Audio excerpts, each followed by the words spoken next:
crime short. Geraldine recently got a job in a second-hand bookshop, but after a series of local break-ins, her suspicions pointed to someone at work. The number of burglaries in this area gets bigger every week, Dad grumbled. He jabbed the police roundup column of the local newspaper in disgust.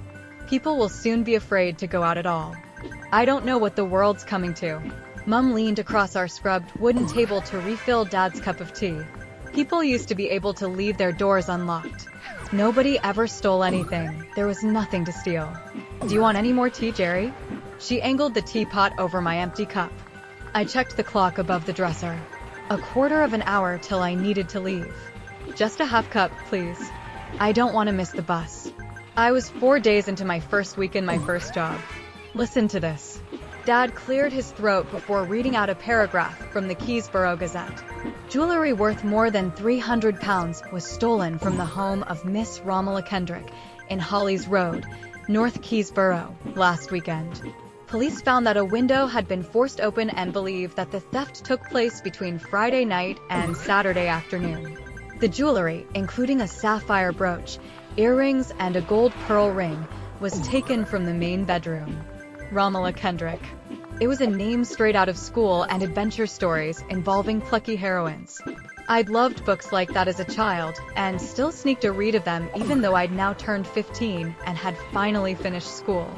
For £100 in notes stolen from the home of Norman Edwards in Avenue Road, Clinton Marby last week, Dad frowned in consternation. Clinton Marby was the next village to ours. He sighed heavily. I swallowed the rest of my tea. I'd better run. I started work at 9, and while there was a bus that got me to Keysborough at 10 to 9, I preferred to catch the one that got me there at 8:30 rather than risk being late. An hour later, I jumped off the bus and made my way along Keysborough High Street, along with all the other commuters who worked in the shops. Thursday was early closing day in Keysborough, so we'd all be finished by 1 o'clock. I window shopped as I walked, thinking of what I might buy with my first week's wages. I had to give Mum and Dad some board, and I was going to the pictures on Saturday with friends, but maybe I could buy a red lipstick or the latest Elvis Presley single or a scarf. Or should I save up for some shoes or a bolero jacket? It was super to be finally earning a living. Although I hadn't much liked school, I'd always loved reading and had liked the idea of working in a bookshop or a library. So I'd been delighted to get a job as a bookshop assistant at Fine Print's secondhand bookshop, just off the high street. Now, as I rounded the corner, I noticed Fine Print's lights were on. Good, Mr. Johnson was already here. I didn't need to wait for the shop to open. Through the mullioned windows, I could see him behind the counter, already talking to a customer, even though it was only 7:45. The door jangled as I opened it, and Mr. Johnson's head jerked up from the box of books he was riffling through. I spotted a flicker of annoyance cross his face when he recognized me. You're early, Miss Russell. I'm busy right now, so have a cup of tea out the back. The kettle's just boiled. Once I've finished with my customer, I'll organize some work for you. Mr. Johnson was in his 60s, with receding gray hair and glasses. He always wore three-piece suits that looked like they dated from the 1920s. The customer couldn't have been more different. He looked about 18, had blonde hair styled like Elvis Presley's, and wore a rust-colored suede bomber jacket. He grinned and winked at me, and I blushed and scurried past. The bookshop itself consisted of one large room where most of the books were shelved, and a smaller one to the side, where children's books were kept. At the back of the shop was a pokey kitchen, and next to it a large office-cum-storeroom where Mr. Johnson did all the administrative work and sorted out the books he purchased. He stored any valuable books in the office to be sold to collectors or at auction. The other books were sold in the bookshop at reasonable prices. I want the books sold, not sitting on the shelves forever, he told me on my first day. I hung my gabardine Mac on the hat stand and poured a half cup of tea from the pot. Belong to your aunt, you say? I could hear Mr. Johnson asking. Yes, that's right. Me and Ma are trying to clear her house out. Ma was all for chucking them in the bin, but I said no, let's see if we can get a bob or two for them. A bob or two's all I can give you, I'm afraid. I heard the ding of the cash register and shortly after that the sound of the front door opening and closing. A few moments later, Mr. Johnson carried the box of books into the office. When you've finished your tea, there's a pile of books behind the counter, ready for shelving. I'll make a start on working through these books. Call me if the shop gets busy or if a customer has a question you can't answer. I glowed inside, thrilled that he trusted me to handle customers by myself already. The work wasn't hard, really. Mr. Johnson had taught me how to operate the cash register and how to enter details on the sales book he kept on the counter. He had a second book for acquisitions, where he recorded the price he'd paid for the books. In the case of the rarer books, the price was a lot less than he sold them for. I'd been surprised when he'd told me how much some books were worth. I finished my tea and started working my way through the pile of books behind the counter. The first few were children's books, so I carried them into the children's book room. I made room on the B shelves for the Enid Blytons, a couple of Famous Fives plus a Mallory Towers book. It had been my love of the Famous Five, and the character George in particular, that had led me at the age of 8 to abbreviate my name from Geraldine to Jerry, and now everybody called me that. Well, everybody apart from Mr. Johnson. Half of the remaining books were detective novels, several Agatha Christie's, a couple of Marjorie Allinghams, and a handful by authors I'd never heard of. Even on just my 4th day, I already knew that Agatha Christie's were quickly snapped up by customers. That was a shame, as I'd have liked to read some of them before they disappeared from the shop. I'd just finished shelving the books when the door opened, and 2 elderly ladies stepped inside, making a beeline for the murder mystery shelves. Within 15 minutes, the Agatha Christie's had been sold. All those months when I'd been longing to leave school, Dad had warned me that I'd miss it once I started working. No more finishing at 4 o'clock, he'd said, and no long school holidays or half-terms. Well, he was wrong. I much preferred working to being at school. Finishing at 5 o'clock and having the evening free was much better than walking home from school at 4 with a satchel crammed with homework. And it was smashing having spending money too. The only thing I wasn't keen on was that I had to work Saturday mornings. The only full day I had off was Sunday, and my Saturday and Thursday afternoons were free. But still, I was enjoying the job. During my first 6 weeks, Mr. Johnson took advantage of quieter periods to teach me some tricks of the secondhand book trade. He told me which authors, books, and editions I should keep an eye out for. You never know, you might spot one of these at a market or church jumble sale for just a few pennies, he told me. He often came across valuable books that way himself. Sometimes he'd emerge from his office beaming over finding a valuable book among a box of otherwise cheap stock. At school, I daydreamed about working in a modern bookshop, but already I was becoming interested in rare books. Perhaps, when I was older, I'd own my own secondhand bookshop. Maybe I could specialize in children's books. I want to own my own record shop too, my friend Pat told me one Sunday. She'd left school the same time as me and worked in a record shop on the other side of Keysborough. Then I can play records I like all day. Elvis Presley, Buddy Holly. Oh, I was wondering whether you'd like to go skating after work this Saturday.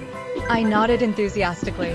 Keysborough Ice Rink had only opened a couple of months ago, and I still hadn't had a chance to go there. Meet you there at 2 o'clock? It's the earliest I can make it, Pat said. When I finished up at work at 1 o'clock on Saturday, I decided to walk down to the park and eat my sandwiches there. That would pass a bit of the time till I had to meet Pat. The skies had been gray, and it was chilly when I left Fine Print, but when I was about halfway to the park it started spluttering with rain. Drat. I'd left my umbrella at the shop. I dashed back to Fine Print, hoping Mr. Johnson hadn't already left. Fortunately, the lights were still on. And even though he'd put the closed sign up when I left, Mr. Johnson had a customer.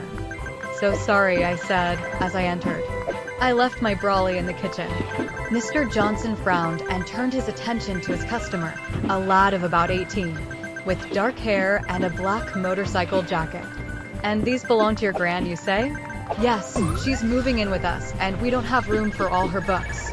I grabbed my brolly and hurried back outside. Pat and I had a super time skating, and the afternoon went by all too quickly. It was teeming down when we left the rink, and we sprinted down to our bus stop under our brollies. As the bus trundled down Keysborough High Street, I spotted the lad in the motorcycle jacket sheltering in the shoe shop doorway.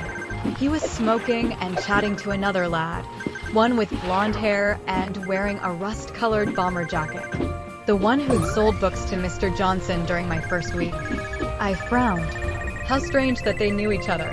Or maybe not strange at all. Maybe the blonde-haired one had recommended Mr. Johnson as giving a fair price for books. Wasn't the ice rink smashing? Pat said, "When shall we go again?" And I forgot about the lads as we started working out when we were next free. "I've rather a lot of shelving for you today, Miss Russell," Mr. Johnson said on Monday morning. The dreadful weather this weekend meant I stayed inside and worked my way through the backlog of unsorted books. Despite his words, I startled when I saw the piles behind the counter. Rather a lot of shelving was an understatement. He disappeared into the office while I began working my way through the piles. Romances, detective stories, science fiction, cookbooks. And then, at the bottom of one pile, a collection of old girls' books, including some school stories. I felt embarrassed about still enjoying this type of book at my age, so every time a customer entered the shop, I'd hurriedly put the book on the shelf and return to the counter. One of the school stories was called Pamela of Peters, and as I turned the pages, I spotted a reference to a character called Romola. I grinned. She was just the plucky, popular kind of character I'd envisaged someone with that name having. Now, where had I heard that name before? Oh yes, Dad had read it out. Someone called Romola had been burgled a few weeks ago, and it had been in the newspaper. I skim-read a few more pages of Pamela of Peters and was about to place it on the shelf when a very thin piece of paper covered in writing slipped out of the book. I read it, curious. "I found this book on the market the other day and discovered there's a character in it with the same name as you, Romy. And I remembered you collected books with your name in them. There can't be many books with your name in them, surely? Love, Erica." I slid the note back in the book and filed it under L for the author, Edna Lake. There couldn't be many real women called Romola either, especially in Keysborough. Was the Romola who'd owned this book the same Romola who'd been burgled? Had she got rid of her books, or had they been stolen? The shop door jangled and I hurried back to the counter. A man about Mr. Johnson's age, but with a full head of silver hair, was browsing the classical shelves. "Can I help you with anything, sir?" I asked. "No, thank you," he answered. "I'm just looking." The acquisitions ledger lay on the counter, next to the sales book. I opened it, found the pages for April, and ran my finger down the entries till I found the one I wanted. Edna Lake, Pamela of Peters, Thursday, April 17th. That had been my first Thursday at work. The day the blonde chap had come in early, selling a pile of books. And a week after Romola Kendrick had been burgled. I checked the entries for the other books purchased that day. One particular title caught my eye. George Eliot, Romola, Thursday, April 17th. "Is Mr. Johnson in today?" I jumped. The silver-haired man smiled down at me from the other side of the counter. I hurriedly closed the ledger. "He's in the office. Can I help you? I have some books I'm thinking of selling, and I'm interested in what their value might be." Soon, Mr. Johnson and the gentleman, who introduced himself as Malcolm Taylor, were discussing the collection. "I've a first edition of Oliver Twist and a signed copy of Jane Eyre," Mr. Taylor said. I spotted the gleam in Mr. Johnson's eyes, but he made a great show of slowly flipping the pages of his appointment diary. "Any night but tomorrow," Mr. Taylor said. "I'm visiting my elderly mother in the evening and I'll be staying overnight. Is Thursday afternoon convenient?" Mr. Johnson checked. "That's when I usually do valuations because it's early closing day." "Yes, that sounds fine," Mr. Taylor agreed. Once he'd gone, I carried on shelving the remaining books. The final 6 were Shelley School books. I'd loved the Shelley School when younger. The initials BL had been scrawled on the inside cover of all of them, and on the title pages had been written to Barbara, love from mother and father. They'd been presents for Christmas and her birthday. Lucky Barbara. At her age, I'd always been given clothes, and unfashionable ones at that. Mom kept old newspapers in a big box in our box room, so we could use them for firelighters.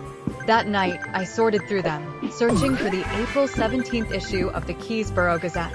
When I found it, I turned to the police roundup.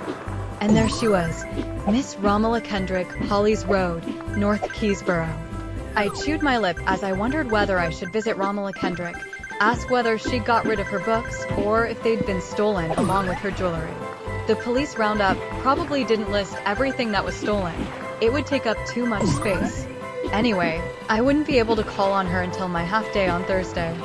It still bothered me that those two lads who'd brought in books knew each other. If they were selling stolen goods to Mr. Johnson, they might get him into trouble.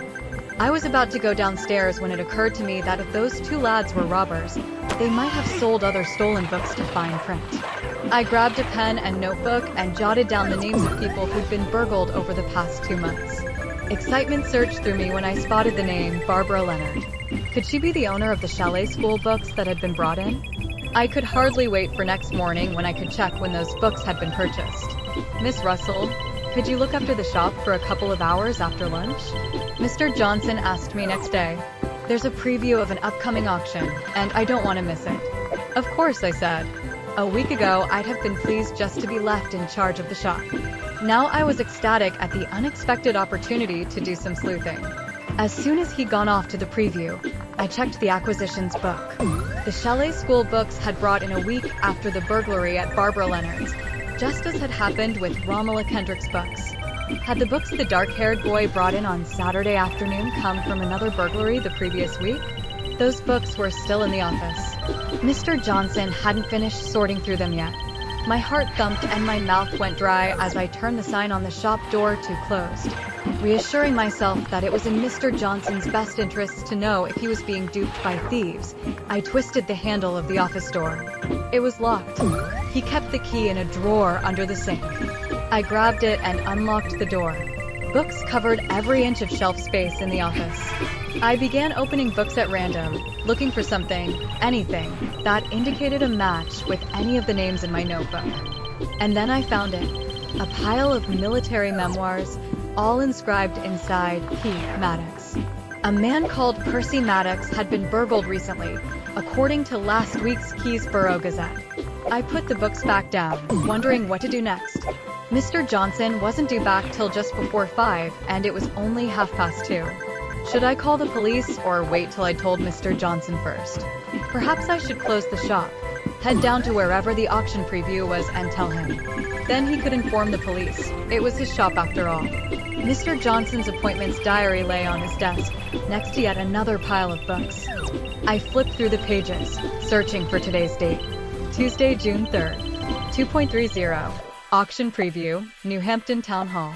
Evening, Taylor, 6, Cars Lane, Keysborough. Alarm bells sounded in my head at the second entry. He wasn't visiting Mr. Taylor tonight. Mr. Taylor was going to be away overnight. He'd told us that. I turned the page to Thursday, when they'd planned to meet. Nothing. Mind racing, I flipped back through the pages of the diary. I hoped I was wrong, and that Mr. Johnson and Mr. Taylor had simply rescheduled, but the diary confirmed that my suspicions were correct. He'd had appointments with Romola Kendrick, Barbara Leonard, Percy Maddox, Norman Edwards. On the dates they'd been burgled. Mr. Johnson wasn't the victim in this. He was the villain. No wonder he'd been irritated when I'd walked in unexpectedly when those lads were in the bookshop. He must have made up the ante and grand excuses on the spot. Mr. Taylor lived near the railway station, only a 10-minute walk away. I grabbed Mr. Johnson's spare shop key from its drawer, shoved the diary and notebook in my handbag, and locked up the shop. I had to warn Mr. Taylor not to visit his mother tonight. "You worked this all out yourself?" Malcolm Taylor said. His eyes sparkled as we sat inside his living room, together with his wife who'd proffered tea and cake. He hadn't been surprised about being the target for a burglary. In fact, it turned out he was a private detective employed by Romola Kendrick. She'd become suspicious when a friend of hers was also burgled, with jewelry, money, and some books being stolen. She thought the police weren't doing enough, so had hired a private detective instead. They'd both visited the bookshop and talked to him about books they collected, Mr. Taylor told me. So I interviewed some other people who'd been burgled, and some of them had visited the bookshop too. Not all of them, of course. Not every burglary in the area was the work of the lads that Mr. Johnson employed. I followed him to a jeweler's store in New Hampton last week, which turns out to be owned by Mr. Johnson's brother-in-law. Both of them were in on it and operated in the same way. Valuable jewelry and books were kept for a while, and then sold through catalog or auction. Cheaper jewelry and books were kept for a few weeks, then sold in the shops at a price, which meant they were snapped up quickly. I was never actually leaving the house this evening. I'd already informed the police, and we were setting a trap for him. But I'm very impressed with your sleuthing, Mr. Taylor finished up. And I hope you're just as good at acting. Because you need to go back to the bookshop and pretend everything's fine when Mr. Johnson returns. We don't want him getting suspicious. Can you do that? I think so, I said. I got back just in time to put the diary and the keys where I'd found them. To my relief, Mr. Johnson went straight back into the office, so I didn't have to make any awkward conversation. You what? Mum said when I got home and told her and Dad about the day's events. Oh, Jerry, what if you're wrong? I'm not, I assured her. Either way, though, I'll lose my job. I felt glum about that. There were other bookshops, but I'd enjoyed working at fine print. Just my rotten luck to have worked for a dishonest employer. At around 8 o'clock, there was a knock at our door. Dad let Mr. Taylor in. Well, the boys broke in as expected, he said. The police were hidden in there and heard them talking about the money they'd get from Mr. Johnson and his brother-in-law, and so they were able to arrest them too. We got your address from Mr. Johnson, so we could tell you what happened. The shop won't be open tomorrow. Mr. Johnson will go to prison. I feel like I'm in a book, I said. Solving a mystery like the girls in the books I used to read as a child. I sighed. This doesn't end happily for me though, because now I don't have a job. Yes, you do, Mr. Taylor said. I wasn't pretending to be a collector. I am one. I'm getting a bit long in the tooth to be a private detective, and I've always fancied the idea of owning my own bookshop. So I'm going to buy it, and you, Miss Russell, will be my assistant. Assuming you're interested, of course. Of course I am, I said. There's just one thing. What's that? Could you please call me Jerry? Enjoy exclusive short stories every week inside the pages of The People's Friend.